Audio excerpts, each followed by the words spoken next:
अवैध दारू वाहतुकीवर स्थानिक गुन्हे शाखेची मोठी कारवाई. 26 लाखांची दारू व बोलेरो जप्त.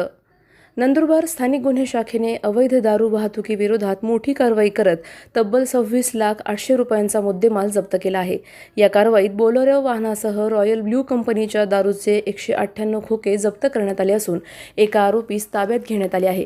याबाबत माहिती अशी की दिनांक 7 मे 2026 रोजी स्थानिक गुन्हे शाखेचे पोलीस निरीक्षक हेमंत पाटील यांना गुप्त बातमीदारामार्फत माहिती मिळाली होती की नवापूर पोलीस ठाणे हद्दीतील कोळदा धनराट रोडवरून बोलेरो वाहन क्रमांक MH06 BW 4454 मधून अवैधरित्या दारूची वाहतूक करण्यात येणार आहे.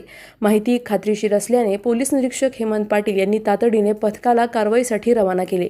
स्थानिक गुन्हे शाखेच्या पथकाने पंचांसह नवापूर पोलीस ठाणे हद्दीतील सुळीफाटा परिसरात सापळा रचला.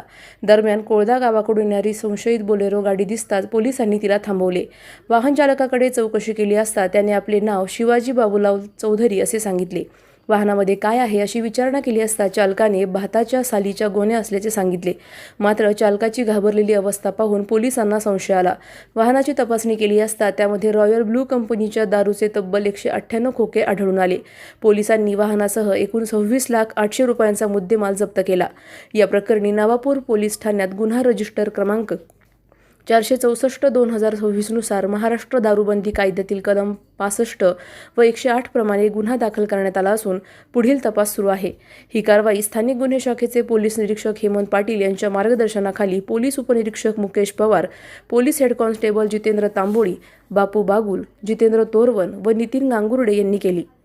सलाउद्दीन लोहार, नंदुरबार, न्यूज 24. अशाच घडामोडींचा आढावा घेण्यासाठी आजच आपले YouTube चॅनलला सबस्क्राईब करा.